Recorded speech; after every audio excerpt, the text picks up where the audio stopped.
Social psychology, we do a lot of work in identity, and a lot of this comes from a theory called social identity theory, which is this basic idea that we all have multiple different identities, right? So I'm a father, I'm a college professor, I'm a scientist, I'm somebody who likes statistics and psychology, and all of these we can construe as different identities that will become kind of active or salient depending on the situation that I'm in. So when I'm at home with my children, my identity as a father is very salient. When I'm doing scientific tasks, my identity as a scientist becomes very salient. So it's basically, these are multiple ways of defining the self, and the self can shift in the way that we define it depending on the situation at hand. So it's almost like we all have multiple identities, and each of those identities gets called out in a particular context. Yeah. So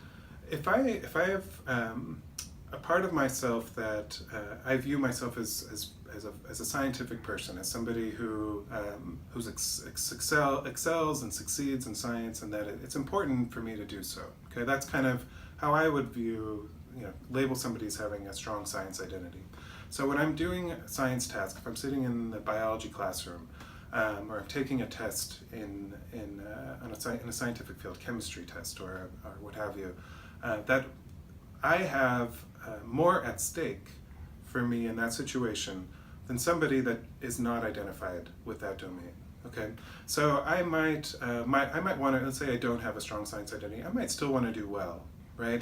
But if I don't do well, this is not kind of relevant to me as an individual, to my core being, right? That I didn't do well in this particular task. Okay, I can do other things, right?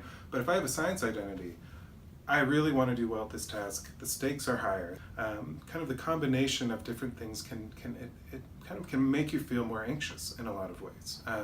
That is, you'll be more concerned about doing well, and that can be a double-edged sword. On one hand, it can make you want to study more.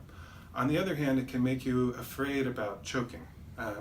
That is that I really want to do well in this domain. This is very important to who I am, and that makes me more anxious.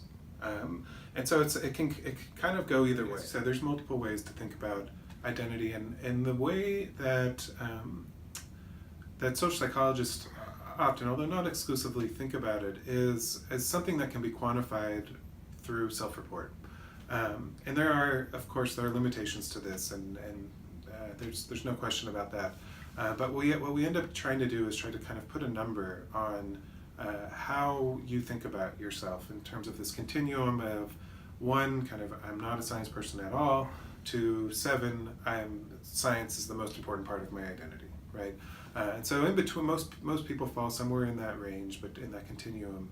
And then we try to kind of make predictions about if you say you're high on this dimension, you'll kind of engage in material in a particular way, and if you're low on this dimension, you'll engage it in a different way. And so it's very kind of quantitative, and basically just self-report.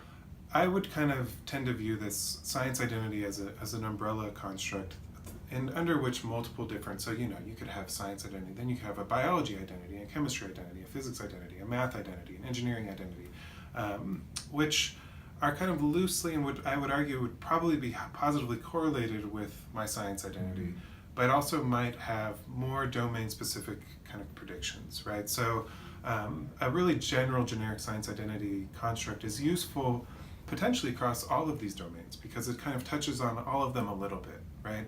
But if I was really interested in let's say, math identity, I would probably want to measure science identity, but then also one that's more targeted towards math. Okay, and the reason is,